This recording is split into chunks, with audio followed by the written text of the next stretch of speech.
आज का जो हमारा टॉपिक है वो बहुत ही इंटरेस्टिंग है। कई दफ़ा आपने देखा होगा कि यंगस्टर्स अपने पहले इंटरव्यू को लेकर बहुत ज़्यादा परेशान होते हैं या किसी भी इंटरव्यू को लेकर परेशान होते हैं, ख़ासतौर पर अगर आपने जॉब स्विच करनी है, यूनिवर्सिटी में जाना है। Creating a lasting impact is something that we have always been fascinated by. हम हमेशा सोच रहे होते हैं कि अगर हम जाएंगे तो हमारी किन चीज़ों के बारे में हमें जज किया जाएगा। अक्सर किसी ऐसे एक्सपीरियंस से वापस आने के बाद भी आप उसको माइक्रो बेयर कर रहे होते हैं और उसके मुख्तलिफ एंगल्स को सोच रहे होते हैं कि यार शायद मैंने ये गलती की, मुझे ये नहीं कहना चाहिए था। या आप बहुत ज़्यादा तैयारी के बावजूद उस वक्त आपकी नर्वसनेस इतनी ज़्यादा बढ़ जाती है कि आपके मुँह से कुछ ब्लैबरिंग चीज़ें बाहर निकलती हैं और आप बार में कह रहे होते हैं यार ये मैंने मिस प्रोनाउंस कर दिया, वो मेरे बारे में क्या सोच रहा होगा, क्या मैंने गलत अंग्रेज़ी बोल दी। इस तरह की बहुत सारी चीज़ें होती हैं।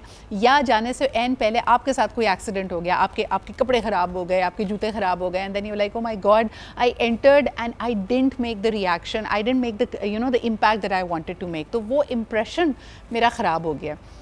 आइए ज़रा इसको बात करने की कोशिश करते हैं। And you would be surprised कि जिन चीज़ों की वजह से आपके बारे में राय बनाई जाती है वो बहुत मुख्तलिफ है than the ones that you are focused on. तो हम गलत चीज़ों पे फोकस क्यों कर रहे हैं? हमें क्यों लगता है कि हम अपना इमेज इतना ज़बरदस्त क्यूरेट कर रहे हैं, इसके बावजूद भी हमें नताइज नहीं मिल रहे, हम इसके बावजूद भी we are not getting the kind of response that we would like. So let's thread bare that. हमारे पास एक ज़बरदस्त पैनल है of experts, those who specialise in coaching people कि उनकी ग्रूमिंग कैसे हो सके। तो वो कई आपको अपने एक्सपीरियंसेस से भी बातें बता सकते हैं जो बहुत ही मुफीद इंफॉर्मेशन होगी आपके लिए। So let's start. हमारे साथ आज हमारे कराची स्टूडियोज़ में मौजूद हैं रमशा यावर बेग जो कि CEO हैं नेक्सस मार्केटिंग हब की। चाहे ब्रांड हो, इंडिविजुअल हो या कोई भी आपकी सोशल मीडिया पोस्ट हो, जब वो व्यूज़ इंगेजमेंट गार्नर करती है तो वो आपका पब्लिक परसेप्शन बना रही है, उसको मैनेज कर रही है। तो यकीनन बड़ा अहम है। कई अच्छे बड़े ब्रांड्स होते हैं जिनके डिज़ाइन ज़बरदस्त हैं, जिनकी मार्केटिंग स्ट्रैटेजी बड़ी ज़बरदस्त है ऑन ग्राउंड, लेकिन सोशल मीडिया पे आप कहते हैं कि यार देयर इज़ सम डिस्कनेक्ट। तो उनके लिए भी आज एडवाइस होगी। Thank you so much Ramsha for being here. फिर हमारे साथ मौजूद हैं सैयद फैज़ान अहमद जो कि एक एग्जीक्यूटिव कोच और OD कंसल्टेंट है। आपके भी आने का बहुत बहुत शुक्रिया फैज़ान। आई नो आप लोगों से पहले मेरी माजरत कि ये इतना एक मुश्किल काम है ना कि मैं यहाँ बैठी हूँ, आप मेरे साथ बैठे हैं, लेकिन देखना अपने कैमरे को है। लेकिन आपसे यही रिक्वेस्ट होगी कि क्योंकि हम डुब्बे में बैठे हुए हैं तो आपने डायरेक्ट अपने कैमरा को देखना है। और इसकी वजह ये भी है क्योंकि हमारे साथ मौजूद हैं डॉक्टर अली अजमल जो कि एक माहिर नफ्सियात हैं और हमें ऑनलाइन ज्वाइन कर रहे हैं। तो आप तो देखिए हमें, शायद आप तो हमें देख भी नहीं पा रहे हैं, आप सिर्फ हमें सुन पा रहे हैं। But thank you so much Ali, I really appreciate you being here as well. सबसे पहले अगर रमशा आपसे शुरुआत की जाए, इस वक्त हर जो प्रोफेशनल है हम बार बार उसको यही सलाह सुन रहे हैं कि आप एक ब्रांड हैं। अब आपकी क्वालिफ़िकेशन, आपके काम की महारत से ज़्यादा आपका पब्लिक परसेप्शन मैटर करता है और उसमें आपने इम्प्रेशंस बनाने होते हैं। इस इम्प्रेशन को मैनेज करने के लिए एक पूरी मैं समझती हूँ कि सपोर्ट इंडस्ट्री बन गई because everybody is a content creator.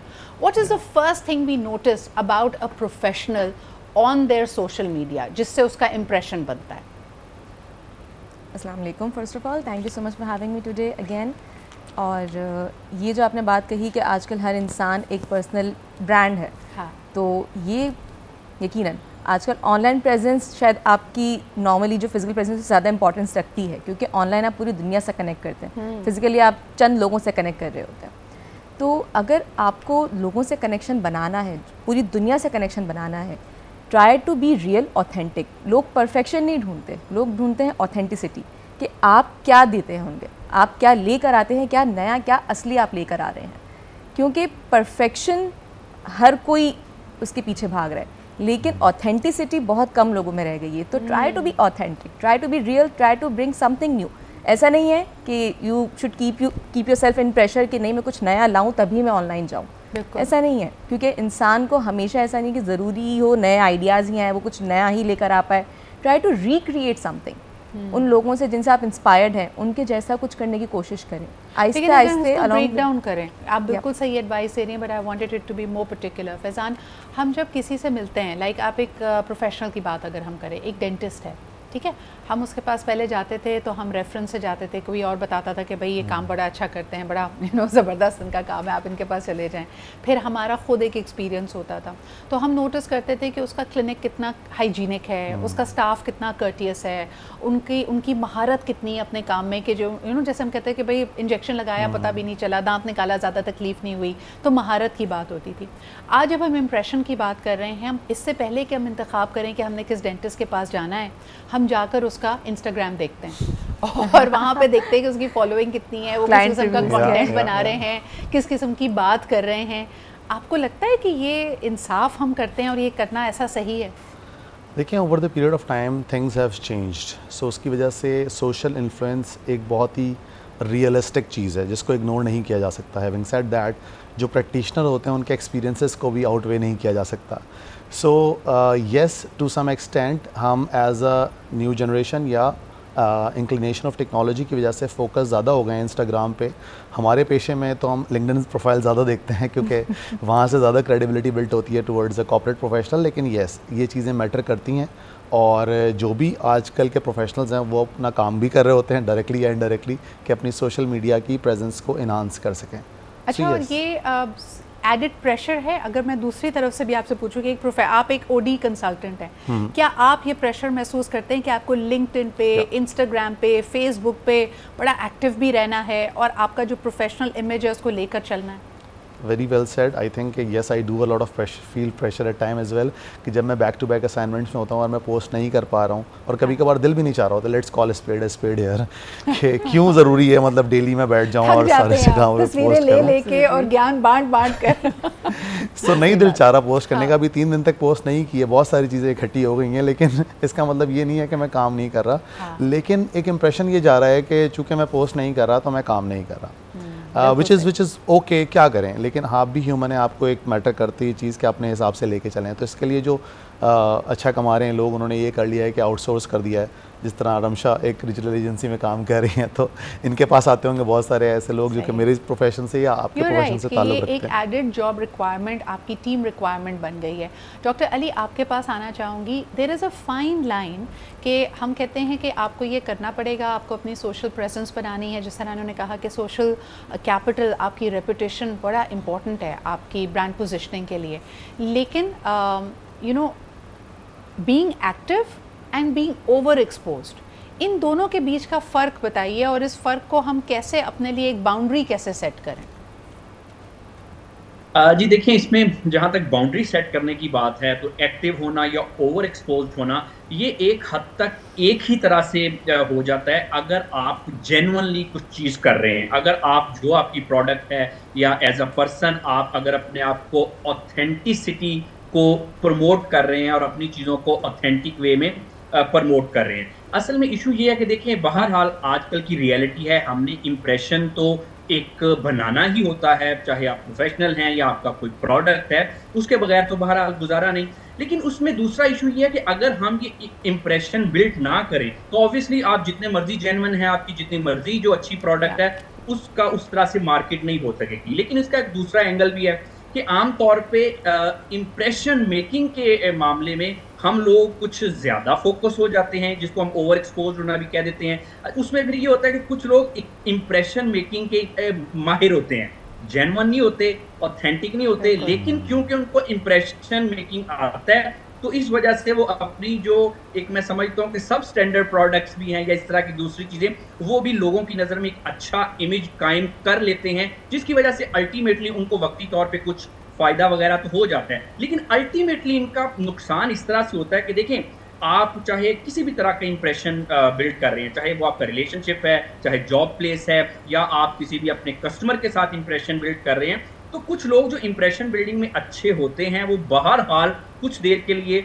उनको इसका फ़ायदा तो ज़रूर हो जाता है, लेकिन अल्टीमेटली वो जो है अपना इंप्रेशन मेकिंग पे चीज़ें नहीं चलती। It's a two way street ना अली, आपने बिल्कुल सही कहा, बिल्कुल आपने कहा it's a two way street, क्योंकि अगर आपने काम सही नहीं किया या आपके नेगेटिव एक्सपीरियंसेस लोगों को आपकी सर्विस या आपके साथ हो रहे हैं, they also have the power of coming back and reviewing you. यानी हमने कई बड़े बड़े प्रैक्टिसेस और बिजनेसेस को ओवरनाइट बैकलैश देखते हुए देखा है, and sometimes it is their mistake, sometimes it could be something very small, जिसको हम कहते हैं कि जी आजकल तो बड़ा ये नया वर्ड अब ऐड हो गया ना, you can be cold played, you can be expose, और कोल्ड प्ले का पूरा कुछ कॉन्सर्ट में जो कुछ हुआ वो हमारे सामने आ जाता है।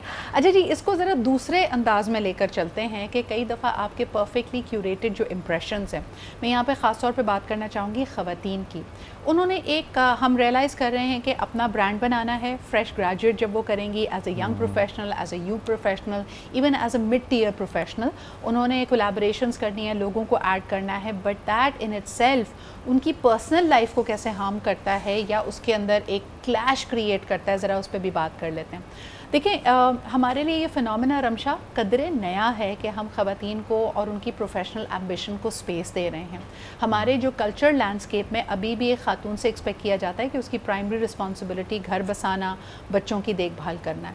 तो मैं ये जानना चाहती हूँ, पहले अब इम्प्रेशन जो हम बनाते थे जब रिश्ता जोड़ना होता था, तो इसके ऊपर भी बड़ी बात होती है कि जी बड़ी फिरसुदा सी रस्म है, it's like the 80s and the 70s haven't left Pakistan, लेकिन चाय की प्याली के ऊपर ख़ानदानों की मुलाकात हो रही है। अरेंज मैरिजेस आज भी होती हैं। अब अरेंज मैरिज में एक लोग तसव्वुर बनाकर आते हैं, लड़की से जब मिलते हैं तो उससे यानी बहुत छानबीन भी की जाती है, ये भी पूछा जाता है बेटी ने क्या पढ़ा हुआ है, कैसे जाती थी, कैसे आती थी, where is she working now, etcetera. But by default आप किसी से भी मुलाकात से पहले अब उनके सोशल मीडिया को भी जाकर देखते हैं, तो एक राय पहले ही बना लेते हैं कि ये बहुत तेज़ हैं, बहुत एम्बिशियस हैं, and unfortunately all that is good for you as a professional is probably bad for you in terms of रिश्ता सीकिंग।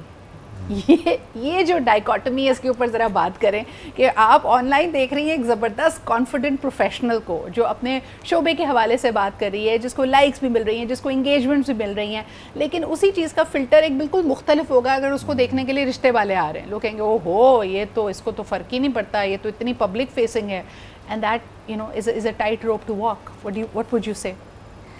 आपने बड़ी एक इंटरेस्टिंग सी चीज़ बोली हमारे कल्चर के बारे में, क्योंकि स्पेसिफिकली हमारी सोसाइटी के बारे में बात करें तो ये चीज़ ज़्यादा होती है। अगर हम बाहर मुल्कों के बारे में बात करें तो लोग चाहते हैं कि कोई आउटगोइंग एक इंडिपेंडेंट खातून हो जो कि दुनिया और दुनिया को, अपनी फैमिली को, अपने प्रोफेशन को, हर चीज़ को बैलेंस करके चल सके। लेकिन हमारी सोसाइटी में शायद अभी लोगों में इतनी एक्सेप्टेंस इस चीज़ को लेके आई नहीं है। वो चाहते हैं कि फैमिली हमेशा प्रायोरिटी पे ही रहे और प्रोफेशन कहीं भी उसके इर्द गिर्द ना आने पाए। ऐसा नहीं हो सकता, ऐसा कभी भी नहीं हो सकता। अगर एक लड़की अपने आप को इतना स्ट्रॉन्ग बना रही है कि वो अपनी फैमिली को भी संभाल सके, वो अपने प्रोफेशन को भी लेके चल सके, वो दुनिया को भी फेस कर सके, तो ये उसके लिए ज़रूरी है इस बात को समझें। हम बहुत सारी ऐसी ख़वातीन को देखते हैं जिनकी ज़िंदगी से उनके सरबराह चले जाते हैं, वालिदैन चले गए, शौहर चले गए, भाई चले गए, और फिर वो टाइम आता है जब उन्हें दुनिया को फेस करना पड़ता है, और तब हम उनको बोलते हैं अब तुम मजबूत बनो। अरे जब उसके मजबूत बनने का वक्त था तब आपने उसको मजबूत बनने दिया नहीं, तब आपको मजबूती पसंद आ नहीं रही थी, और अब आप चाह रहे हैं जब उसके ऊपर एकदम से सारी चीज़ें आ पड़ी हैं तो वो सडनली मजबूत हो जाए। ऐसा नहीं होता। तो अपने बच्चों को कॉन्फिडेंस दें। और अगर एक फैमिली आकर आपकी बेटी को जज कर रही है कि वो ऑनलाइन दूसरों से बात भी करती है, वो ऑनलाइन अपने आप को स्ट्रांगली रिप्रेजेंट भी करती है, तो मेरे ख्याल से यहाँ पर एज पेरेंट आपकी जिम्मेदारी बनती है कि आप ऐसे लोगों से अपने बच्चों को दूर रखें। ऐसे लोगों के रिश्ते की जरूरत नहीं है। Exactly, it could be a major red flag. ये बहुत बड़ा रेड हो फ्लैग सकता है शुरू में इस बात का मसला ना हो, इवेंचुअली इस बात को इशू बनाया जा रहा हो। एक छोटा सा ब्रेक लेते हैं, वापस आके दोनों मर्द हज़रात भी जो हमारे पैनल में शामिल हैं उनकी भी हम व्यूज़ लेंगे कि कई दफ़ा एक लड़की अगर बहुत खूबसूरत से उसकी एक प्रोफेशनल डीपी लगी हुई है, उसके नेटवर्क में काफ़ी सारे लोग हैं, ज़रूरी नहीं सिर्फ प्रोफेशनल, कोई भी समाजी राब्ते की वेबसाइट के ऊपर जैसे फेसबुक है, इंस्टाग्राम है, उसके फॉलोअर्स हैं, या फिर खुदा ना खास्ता उसकी एक पर्सनालिटी है भाई जिसके अंदर वो ह्यूमरस जोक्स कर रही है, वो मीम्स बना रही है, कोई उसने शॉर्ट वीडियो के ऊपर कोई अपना पब्लिक रिएक्शन दे दिया है, इससे उसको ना जानने वाले लोग जो उससे रिश्ता जोड़ना चाहते हैं, ख़ास तौर पे शादी के हवाले से आना चाहते हैं, उसके बारे में क्या इंप्रेशन बनाते हैं, इस पर ज़रा बात करेंगे। ख़वातीन बल्कि मर्द भी, मुझे ऐसा लगता है मेरे शो में भी कोई पहली दफ़ा आता है तो मैं ज़रूर जानना चाहती हूँ कि उनके ख़यालात क्या हैं, उनका डिजिटल एवटार क्या है, वो डिजिटली कौन से सब्जेक्ट्स के साथ बहुत ज़्यादा पैशनेटली एसोसिएट करते हैं, उन पर कॉमेंट करते हैं, उसके ऊपर अपना हिस्सा डालते हैं। इसकी वजह से हम लोगों के बारे में राय बनाते हैं, चाहे वो हमारी ऑर्गेनाइजेशंस के नए रिक्रूट्स हों, चाहे वो हमारे दोस्त हों, कोई प्रोफेशनल कॉलीग्स हों, या यहाँ तक कि अगर आप मैच मेकिंग के लिए यानी अज़दवाजी रिश्ते के लिए भी किसी को अगर छान पटक कर रहे हैं तो उसका भी पहला एवेन्यू जिसके बारे में आप जानना चाहते हैं, देखना चाहते हैं, it is definitely there social media. अच्छा, एक चीज़ जिससे मैं शुरुआत करना चाहूँगी, ख़वातीन पर मैं बाद में आऊँगी, डॉक्टर अली आपके पास जाना चाहती हूँ। I don't know why Pakistani मर्द इतने बेवकूफ़ हैं कि आपके इंस्टाग्राम और आपके लिंक्डइन और आपके फेसबुक को जब आप एक पब्लिक स्टेटस देते हैं, पब्लिकली जानना चाहते हैं, लोगों की पोजीशनिंग होती है। How many man in Pakistan do not realise कि आप जिनको फॉलो कर रहे हैं वो लिस्ट पब्लिक होती है। हमें नज़र आ रहा होता है कि आप किन किन ख़वातीन को फॉलो कर रहे हैं, उनकी कौन सी तस्वीर को लाइक कर रहे हैं। Why are people not cognizant of that? जितना लड़कियों पे पाबंदियां लगाते हैं, मर्द हजरात को क्यों नहीं कहा जाता कि ये जो एडल्ट मॉडल्स हैं, जो बहुत ही ज़्यादा बोल्ड मॉडल्स हैं, जब आप उनकी तस्वीरों को लाइक कर रहे हैं और उनके पेज को फॉलो कर रहे हैं तो पूरी दुनिया ये देख सकती है। क्या उनको ये अंडरस्टैंडिंग है? जी अली। जी बिल्कुल। कहना तो मर्दों को भी चाहिए, बहरहाल वैल्यूज मर्दों के लिए भी होती हैं और होनी चाहिए, बट बहरहाल ये थोड़ा सा मैं समझता हूँ कि माशरे का एक डबल स्टैंडर्ड तो है कि ख़वातीन के लिए हमने कुछ और स्टैंडर्ड्स रखे हैं और मर्दों के लिए कुछ और। लेकिन बहरहाल देखें, इसमें बहरहाल एक माशरे का भी एक एलिमेंट है, क्योंकि अब बिल्कुल ओवरनाइट हम माशरे को तब्दील नहीं कर सकते।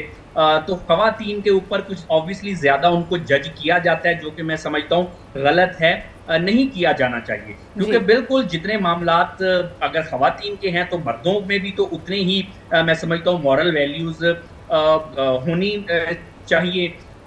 बिल्कुल। और उसमें यह कि कुछ लोगों को ये बिल्कुल ये कॉग्निजेंस नहीं होती कि शायद हम अगर किसी को कुछ पोस्ट वगैरह लाइक कर रहे हैं तो हमें लोगों को पता चल रहा है कि हम किसको लाइक कर रहे हैं। यही तो एक सोशल मीडिया का मैं समझता हूं, वो अलग ही अपनी धुन में अकेले बैठे लाइक कर रहे हैं तो किसी को नहीं पता चलेगा। आपकी तरफ आना चाहूँगी फैजान। अ लॉट ऑफ मैन, अच्छा को 15-16 साल का 18 साल का लड़का ये गलती करे, मुझे समझ आती है।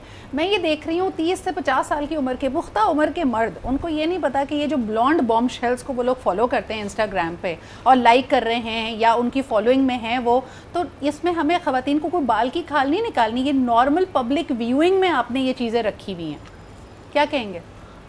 आई think yes you right on this part के, एंड आई थिंक मैंने एज वाइज इसको नहीं देखा, so thank you for bringing this up, but मैंने ये ज़रूर देखा है जो आपने कहा कि अनइंटेंशनली या एक फ्लो ऑफ द मोमेंट के अंदर बहुत ज़्यादा इस तरह की लोग करते हैं, फॉलोइंग कह लें, उसको लाइक कह लें, या कंटेंट को शेयरिंग करना कह लें जी। और जिसके अंदर जब आपके पास आ रहा होता है तो आप भी सोच रहे होते हो कि ये बंदा ये काम कर रहा है, और एक अजीब सा एक तासुर आता है थोड़ी देर के लिए कि इसके पीछे की रीजनिंग भी आपका दिमाग पूछना चाहता है कभी कभार, और स्पेशली उन लोगों के बारे में जिनको आप जानते हैं या जो आपके क्लोज सर्कल के में होते हैं, तो आपको थोड़ा सा ऑकवर्ड भी लगता है कि ये ऐसा आज कैसे अगर कोई काम ना करे ना, खुदा के वास्ते थोड़ा सा क्लीन अप, यानी हर इंसान के इर्तिका के मनाजिल अलग अलग होते हैं। जो आप 5 साल पहले थे अब आप वो नहीं है। प्लीज़ जाएं अपने इंस्टाग्राम पे, अपने फेसबुक पे, और उस लिस्ट पे ज़रा नज़रसानी करें जिनको आप फॉलो कर रहे हैं। क्या ये आपकी आज की पर्सनालिटी की अक्कासी कर रही है या नहीं? You can always do a little bit of a clean up there. Ramsha, anything you want to add before I take the caller, क्योंकि मैं सोचा मर्दों से पहले शुरुआत की जाए। अच्छा, एक बड़ी ज़रूरी चीज़ मैं कहना चाहूँगी जो कि मैं अक्सर सोचती हूँ कि होनी चाहिए हमारे एजुकेशन सिस्टम के अंदर जी, कि जो हमारे स्टूडेंट्स हैं कॉलेज लेवल पे, यूनिवर्सिटी लेवल पे, प्रॉब्ली हमें उनको सिखाना शुरू कर देना चाहिए how to be present online, how to create your LinkedIn profile, how to create your Instagram profile, और किस प्रोफाइल पे क्या कंटेंट होना चाहिए, किस प्रोफाइल से आपको किस तरह के कनेक्शंस बिल्ड करने चाहिए, because that is going to create impact on their life, उनकी पूरी जिंदगी। You are absolutely right. उसमें 2 छोटी सी टिप्स तो मैं देना चाहूँगी। नंबर 1, आपकी पोस्ट ओवरली इमोशनल नहीं होनी चाहिए। अगर आप किसी चीज़ पे बहुत ज़्यादा जज्बाती महसूस कर रहे हैं, आपका बड़ा स्ट्रॉन्ग रिएक्शन आ रहा है, ये पहला रेड फ्लैग है, पहला साइन है कि आपको वो पोस्ट नहीं करनी चाहिए, क्योंकि आपके जज्बात भी बदलेंगे and probably you don't have complete information, and what you put online वो हमेशा के लिए वहाँ पे चला गया। आप बेशक उसको डिलीट भी करें, उसका स्क्रीनशॉट कहीं ना कहीं होगा। नंबर 1। नंबर 2 एडवाइस, प्लीज़ खुदा के वास्ते लिंक्डइन पे दूसरों के DM पे जाके या दूसरों की पोस्ट के नीचे ये ना लिखें कि आपको जॉब की ज़रूरत है और आप बेहतरीन कैंडिडेट हैं। ये आप बहुत बड़ी मिस्टेक कर रहे हैं। You are going to be so desperate. इस तरह की कोल्ड ईमेल्स, कोल्ड कॉलिंग नहीं की जाती। कॉलर से बात करते हैं, we are going to come back on this subject. Hello, अस्सलाम वालेकुम। वालेकुम अस्सलाम सिद्रा, कैसी हैं आप? मैं बिल्कुल ठीक ठाक, आप कैसी हैं? अल्हम्दुलिल्लाह मैं ठीक। मुझे यकीन है आप मुझे पहचान गई होंगी। मैं जी बिल्कुल बात कर रही हूँ कराची से। जी बिल्कुल, कैसी हैं मैम? हाँ जी, अल्हम्दुलिल्लाह अल्हम्दुलिल्लाह, हमेशा की तरह बेहतरीन प्रोग्राम चल रहा है। शुक्रिया। और बात दरअसल ये है कि हम लोगों को मुतासिर करने के लिए नकाब लगा लेते हैं शायद खुद पे, एक जो हम खुद होते नहीं हैं वो दिखाना चाहते हैं। और आजकल सोशल मीडिया पे तो भाई बहुत ही अजीब होता है कि आपने अगर कुछ कह दिया तो वो आपकी शख्सियत बन जाता है। ऐसा नहीं होता, कभी कभी आपका इमोशंस, आपकी चीज़ें जो आप कहना चाह रहे होते हैं, ज़रूरी नहीं होती सब वो जाने, लेकिन हम लोग मुतासर करने के लिए अजीब सी वो एक अजीब वाइब होती है जो हमारी समझ में खुद भी नहीं आती। अच्छा, बाद में अगर हम उस पोस्ट को जैसे अभी आप बात कर रही थी कि वो उसका आपने क्या नाम है, इंस्टाग्राम वगैरह, तो मैं ज्यादा सोशल मीडिया यूज नहीं करती हूँ ना, बिकॉज आई एम, थोड़ा सा मुझे प्रॉब्लम है कि अजीब, हम लोगों ने अजीब अपनी। मैम एक छोटा सा सवाल करना चाहूँगी, जो मैं अभी बात कर रही थी कि लड़कियों का जब रिश्ता भेजा जाता है, अक्सर जो फैमिलीज़ होती हैं, जो बीच में मैच मेकर होता है, वो ज़रूर कोशिश करता है कि आपकी सोशल मीडिया की प्रोफाइल पे जाके, चाहे लड़का हो या लड़की हो, उसका लिंक देखा जाए कि किस किस्म के वहाँ पे कमेंट्स हुए हुए हैं, किस किस्म की पोस्ट हुई हुई हैं, और उसकी बेसिस पे एक राय कायम की जाती है। आप इस रुझान को कैसा समझती हैं? बहुत ही बेकार रुझान है, क्योंकि देखें, अब मेरी बात सुने, मैंने कोई पोस्ट देखी, उस वक्त मैं थोड़ा सा हाइपर हो गई या मेरी फीलिंग्स कुछ और तरह की थी, वह मुझे वो कहना नहीं चाहिए था, लेकिन जैसे अभी आपने थोड़ी देर पहले कहा कि वहाँ पे सब कुछ रह जाता है, कहीं ना कहीं उसका स्क्रीनशॉट होगा, कहीं ना कहीं वो चीज़ हाजिर होगी, तो जो है ना, फिर वो आपकी पर्सनैलिटी को उससे जज किया जाता है। ओहो, ये लड़की ऐसी बात कहती है, मतलब इसमें बर्दाश्त नहीं है। तो भाई वो वही कमेंट होता है, वो थोड़ी आपकी पूरी पर्सनैलिटी को बताता है। लेकिन अजीब सा वक्त है, हम कुछ कह नहीं सकते, अब हम किसी के बारे में कोई बात नहीं कर सकते, मतलब क्या कहना चाहिए। अच्छा, क्या वैसे भी हमें देखें, हमारे बुजुर्ग भी तो ये सिखाते हैं, बहुत शुक्रिया मैम कॉल करने के लिए, कि अल्फाज जो है ना वो आपके कमान से निकला हुआ तीर है। वैसे भी कुछ कहने, कुछ लिखने से पहले, ये तो मेरे ख्याल में एक हमें अनफॉर्चुनेट सी एक ढाल मिल गई थी कि हमें लगता था कि अगर हम कीबोर्ड वॉरियर की तरह कुछ लिखेंगे तो क्या ही चला जाएगा, अपने घर की सेफ्टी में लिख रहे हैं। लेकिन अब we are coming full circle, हम रियलाइज़ कर रहे हैं कि जो हमने कहा होता है उसका कर्मा पलट कर आता है, तो कुछ भी कहने से पहले, कुछ भी पोस्ट करने से पहले सोच लेना चाहिए। आपके पास आना चाहूँगी फैज़ान, मुझे बताइए कि जो लोग सोशल मीडिया पे कोल्ड कॉलिंग करते हैं, जो मैंने आपसे जैसे कहा कि अपनी या तो कोई सर्विसेज अगर दे रहे हैं, कोई छोटी एजेंसी की है तो उसको पिच करने की कोशिश करते हैं, या फिर अपनी कोई सॉब स्टोरी बताकर या कह के जी मैं बहुत अरसे से जॉबलेस हूँ, प्लीज़ आप करें, इससे क्या इंप्रेशन बनता है? और जो मैंने मशवरा दिया कि ये नहीं करना चाहिए, क्या आप इससे अग्री करते हैं? Yes, I do agree, specially with respect to job hunting professionals के साथ, क्योंकि वो एक पोस्ट के नीचे जाके आई एम इंटरेस्टेड या वो डेस्परेशन अटैम्प्ट के अंदर एक चीज़ लिख देते हैं। अक्सर औकात रिक्रूटर्स को भी बहुत ज़्यादा फॉलोअप कर रहे होते हैं ऐड कर करके, तो वो एक ऐसा डेस्परेशन दिखा भी रहा होता है, और वो एक ऐसा कॉम्प्रोमाइजिंग स्टेज में ले जाता है जहाँ पे अगर कोई जॉब होगी भी तो उसके अंदर वो सही से निगोशिएट नहीं कर पाएंगे।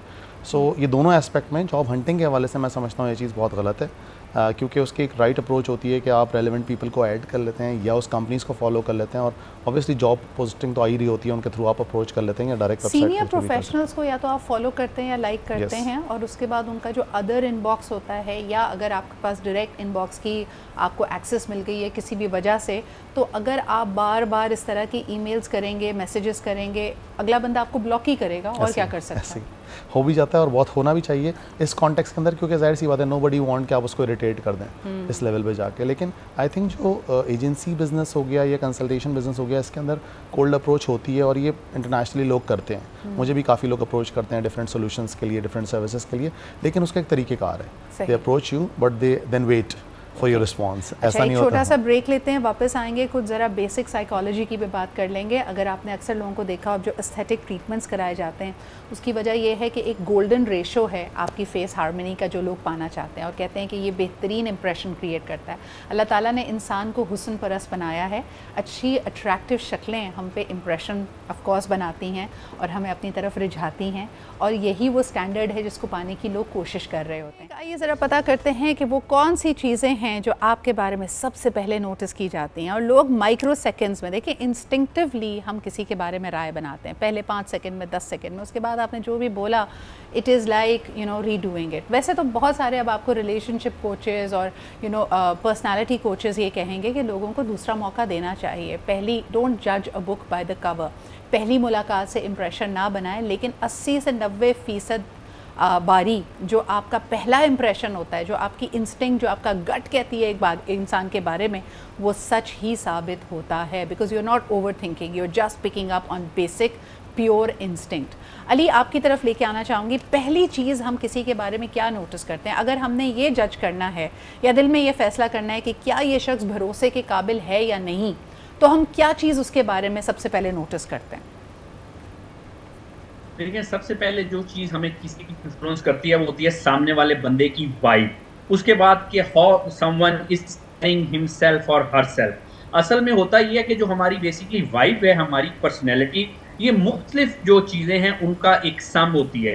हमने अपने आप को कैसे ग्रूम किया है फिजिकली, उसके अलावा हमारा हाइजीन कैसा है, और उससे भी इम्पॉर्टेंट हमारी थिंकिंग, जो इनर पर्सनैलिटी है, उस बेस पे जो हम जिस तरह से बिहेव करते हैं, ये सारी चीज़ें, जैसे हमारा बॉडी जेस्चर है, हमारे फेशियल एक्सप्रेशंस है, ये सब के सब नेचुरल होते हैं और ये ओवरनाइट नहीं डेवलप होते, इसमें साल लग जाते हैं। और ये किस चीज़ पे डेवलप होते हैं? राइट अली, लेकिन अगर इसको और होन डाउन करें, आपकी थ्योरी क्या कहती है? मिसाल के तौर पे eye contact, let's begin with that. कई दफ़ा लोगों का जो देखने का अंदाज़ होता है वो उनके बारे में बहुत कुछ बता रहा होता है कि आप उनके सामने अपनी दुख भरी दास्तान कह रहे हैं, अपनी कोई तकलीफ़ बयान कर रहे हैं, लेकिन अगले की आंखों में आपको कोई एहसास, हमदर्दी या एम्पैथी नज़र नहीं आ रही है, उनकी आंखें बिल्कुल ब्लैंक हैं, तो ऑब्वियसली आप उनके ऊपर भरोसा नहीं करेंगे। आँखों का जो इस्तेमाल है, जो आपका आई कॉन्टैक्ट है, वो कितना इम्पॉर्टेंट है? जी बिल्कुल, आई कांटेक्ट तो बहुत ज़्यादा इंपॉर्टेंट है। चाहे कोई शख्स भरोसे के काबिल हो या ना हो, दूसरा शख्स उस पर भरोसा करता है आई कांटेक्ट की बेस पे। अगर तो कोई शख्स आई टू आई कांटेक्ट कर रहा है जब हम किसी से कम्युनिकेट कर रहे हैं, तो ऑब्वियसली चाहे वो शख्स कौन ही कर रहा है, लेकिन दूसरा जो सामने वाला है वो ज्यादा चांसेस हैं कि उस शख्स पे भरोसा करता है। अच्छा, यहाँ तक तो होगी आई कांटेक्ट और आई मूवमेंट की बात। उसमें दूसरी बात ये आ जाती है कि ये आंखें जो है ना, ये बहुत कुछ बोलती हैं। आमतौर पे अगर कोई शख्स आई कांटेक्ट आर्टिफिशियल भी करे, तब भी ये जो आंखों की चमक है, ये एक ग्रूम्ड पर्सनैलिटी और एक ऑथेंटिक पर्सनैलिटी का इंडिकेटर है। और जो आंखों में एक बेजान आंखें होना, ये चाहे कोई जितना मर्जी भी इसको कौन कर ले, लेकिन अगर आप किसी को जज करना चाहते हैं तो वाकई उसकी आंखों में देखें। अली, आपको बताओ, मेरा फेवरेट ऑथर है रॉबर्ट ग्रीन। उनकी बहुत सारी किताबें, 48 rules of power, they talk about seduction, he talks about the war strategies, और बड़ा ज़बरदस्त ह्यूमन बिहेवियर को बड़ा उन्होंने स्टडी किया। उनकी कल परसों में एक रील देख रही थी, बड़ी इंटरेस्टिंग उन्होंने बात की कि अगर आप किसी को के बारे में राय बनाने में आपको समझ नहीं आ रहा कि क्या ये शख्स भरोसे के काबिल है या नहीं, और ख़ास तौर पे वर्किंग एनवायरनमेंट में, तो उन्होंने एक बड़ा ज़बरदस्त एग्जांपल दिया। कहने लगे, ऐसी एक जगह से उस बंदे को अप्रोच करो जैसे पीछे से आके अचानक से उसके सामने आ जाओ कि वो तुम्हें आता हुआ देख ना पाए, और जैसे ही उसकी और आपकी आंखें एक दूसरे से टकराएंगी तो आपको उस लम्हे पता चल जाएगा कि ये शख्स इंसान आपसे कितना मुखलिस है या नहीं। यानी जब आपने उसको सरप्राइज़ किया, जब आपने उसको चौंकाया, तो क्या उनके चेहरे पे इत्मीनान के, खुशी के, या आपकी तरफ एक लगाव के, अच्छाई के तासुरात थे, या उनके चेहरे पे एक हकारत, एक नफ़रत, एक वो माइक्रो रिजेक्शन उस लम्हे आई होगी, और वो आपको समझ आ जाएगा कि ये शख्स दरअसल आपके बारे में क्या ख्याल रखता है। So I was very surprised to learn that. Ramsha का आप क्या सबसे पहले नोटिस करती हैं किसी के बारे में? Obviously their vibe, the way they carry themselves. Vibe तो बड़ा एक होलिस्टिक बात हो गई ना। वाइब को ज़रा ब्रेक डाउन करेंगे, वाइब को कैसे जज करेंगे? एक उनकी खुशबू से, उनकी स्माइल से, उनके पोस्चर से, किस चीज़ से? वो किस तरह से चलते हैं, वो किस तरह से अपना पोस्चर रखते हैं। Eye contact is actually very important, जिस बारे में अभी बात चल रही थी, क्योंकि अगर एक शख्स बहुत कॉन्फिडेंट शायद अपने पोस्चर से तो है, लेकिन वो आई कॉन्टैक्ट आपसे नहीं बनाता, तो you won't be interested in talking to him और आपको उससे वो कनेक्टिविटी फील हो ही नहीं सकेगी अगर वो आपसे आई कॉन्टैक्ट नहीं बना रहा। तो what the first thing that I notice in people, their posture and the way they talk. What about language? आपने टॉक की बात की। हमारे यहाँ बहुत जल्दी इस बात पे राय बना ली जाती है वॉनबीज़ के बारे में, जो अंग्रेज़ी को मिस प्रोनाउंस कर रहे हों, या किसी ऐसे सब्जेक्ट के बारे में बहुत वसूख से कह रहे हो जिसमें उनकी डेप्थ नहीं है, जिसके बारे में नहीं पता, लेकिन वो मिस प्रोनाउंस कर। एक तो बेचारा, जब याद है शुरू में डेंगी आया था, डेंगू करके लोग उसके बारे में बात अच्छा, ये बड़ी एक मज़े की चीज़ है ना, अंग्रेज़ अगर गलत उर्दू बोले तो क्यूट लगता है। हाँ, कोई उर्दू बोलने वाला गलत अंग्रेजी बोले तो वो इलिटरेट लगता है, जाहिल लगता है, पेंडू। एग्जैक्टली। तो प्लीज़ इस बात को समझें कि ये सिर्फ एक ज़बान है, यकीनन बहुत ज़रूरी ज़बान है। ये आपको दूसरों से प्रोफेशनल एनवायरनमेंट में बात करने के लिए बहुत ज़्यादा काम आती है, लेकिन ये सिर्फ एक ज़बान है। तो लोगों की पर्सनालिटी को, उनकी कॉम्पिटेंसी को अंग्रेज़ी पे जज ना करें। लेकिन यकीनन ज़रूरी है तो इस पे काम ज़रूर करें, अपनी अंग्रेज़ी को बेहतर बनाएं, दूसरों को भी सिखाएं, लेकिन उनको जज ना कर लें सिर्फ उनकी लैंग्वेज के बेस पर। बहुत सारी मीम्स बनती हैं उन मदर्स के बारे में जो बेचारों अपने बच्चों से छोटी छोटी अंग्रेज़ी के लफ्ज़ आधी अंग्रेज़ी आधी उर्दू मिली जुली बोल रही है, तो उनके बारे में आप क्या राय बनाती हैं? अचानक से आप सोचें कि आप एक सोशल गैदरिंग में बैठी हैं और वहाँ एक खातून अपने बच्चे को कह रही है बेटा वो देखो ट्री पे क्रो बैठा है आपका क्या रद्द अमल होगा? रमशा, इस तरह की बहुत सारी चीज़ें मैंने विटनेस की हैं। हमारी एक पड़ोसन थी तो मुझे याद है कि अपनी बेटी से कह रही थी डोंट डू दिस बेवकूफ गर्ल। जब उन्होंने बेवकूफ गर्ल बोला तो मैं एकदम से उनकी तरफ मुड़ी, लेकिन I was actually kind of I wasn't disgusted कि यार ये क्या कर रही है, नहीं, आई वाज लाइक कि how sweet she is trying, क्योंकि वो खुद पढ़ी लिखी नहीं है लेकिन वो कोशिश कर रही है कि अपनी बच्ची को वो एनवायरनमेंट दें किसी तरीके से। तो बहुत अच्छी चीज़ है, मदर्स को कोशिश करनी चाहिए, लेकिन मदर्स ये बात याद रखें कि बच्चों को सिखाने से पहले खुद भी सीखना शुरू करें, क्योंकि अक्सर उनको पता नहीं होता लेकिन वो गलत सिखा रही होती हैं क्योंकि उन्होंने खुद सीखने की पहले कोशिश नहीं की होती है। तो ज़रूर सीखें, सिखाएं और कोशिश करते हैं। लैंग्वेज पे लोगों को जज ना करें, उनकी आई कांटेक्ट बड़ा इंपॉर्टेंट होता है। स्माइल के बारे में क्या कहेंगे? फैज़ान, ये सवाल आपके पास लेके आऊँगी क्योंकि देखें हमारी ओरल हाइजीन का बहुत सारे लोग ख्याल नहीं रखते। बहुत अच्छे कपड़े पहने हुए होते हैं लेकिन मर्द हज़रात ने स्मोकिंग कर करके अपने ओरल हाइजीन का बेड़ा गर्क किया होता है। कोई पान खा रहा है, गुटखा खा रहा है, दांत पीले हैं, क्या इंप्रेशन बनता है? और क्या एक शख्स जिसके बॉडी ओडर का मसला है या माउथ से फाउल स्मेल आ रही है, इसका क्या फ़र्क, यानी इम्प्रेशन के ऊपर इसका क्या दारोमदार है? देखिए, इंप्रेशन वाइज तो बहुत नेगेटिव चीज़ है ये, और एक स्माइल जो होती है वो बहुत बड़ा एक कंट्रीब्यूशन होता है किसी भी मैनेजर, किसी भी लीडर का, किसी भी कॉर्पोरेट प्रोफेशनल का अपनी टीम के अंदर। अगर एक बॉस आपसे स्माइल करके बात कर लेता है तो पूरा दिन टीम का अच्छा गुजर जाता है, versus the reverse way around कि आपका बॉस अगर गुस्से में है तो सबको पता चल जाता है डाउन द लाइन के कमरे में नहीं जाना है अब, ठीक है ना। तो ऑफ कोर्स अगर कोई फाउल स्मेल है या ऑर्डर का इशू है तो एज कॉर्पोरेट प्रोफेशनल या as people working with corporate professional we need to be very careful about it. अच्छा, सिवाय इसके कि लोग उनसे कतराना शुरू कर देते हैं, कोई फीडबैक देता है? आपने अपने इर्द गिर्द क्या नोटिस किया? कभी आप के ऊपर ये वक्त आया कि आपको किसी को बताना पड़े कि बात सुने, डिओड्रेंट का इस्तेमाल करें या कुछ कर लें? Have you ever had to give such feedback? देखिए, पर्सनल ग्रूमिंग के अंदर अनफॉर्चुनेटली इतनी काउंसलिंग होती नहीं है जनरली, ठीक है। और with all due respect, without being biased, but females are more centric towards it कि they took a lot of care, in particular skin care के हवाले से, वर्सेस मेल्स हम लोग तो बहुत रेयरली स्किन केयर पे इन्वेस्टमेंट वगैरह करते भी लेते हैं कि देखिए जी बाइक पे जाएंगे, बाहर निकलना है, आउटडोर का काम कर रहे हैं तो पसीने की स्मेल तो आएगी, लेकिन आपके पास से किस किस्म की स्मेल आ रही है, क्या उसकी वजह से दूसरे लोग अनकंफर्टेबल हो रहे हैं? जिस काम के लिए आप जा रहे हैं, अगर आप सेल्स प्रोफेशनल है, ठीक है, गाड़ी पे या बाइक पे जाना, गर्मी में काम करना आपकी मजबूरी है, it's part of your profession, लेकिन जब आप लोगों से मिलें उस वक्त आपको अपने आप को फ्रेश करना है, पसीना पोंछना है, थोड़े से डिओड्रेंट का इस्तेमाल करना है, या आपकी शर्ट के ऊपर पसीने के दाग नहीं होने चाहिए। ये सब चीज़ें आपकी ज़िम्मेदारी में आती हैं। बहुत बहुत शुक्रिया, आज के लिए इतना ही। हमारे साथ रमशा, फैज़ान और डॉक्टर अली मौजूद थे। It was an absolute pleasure to talk about first impressions और क्या क्या चीज़ें आपके ऊपर इंप्रेशन बनाती हैं, किन चीज़ों का ख्याल रखना पड़ता है। Until next time, take good care of yourself. आपसे कल मुलाकात होती है। खुदा हाफ़िज़।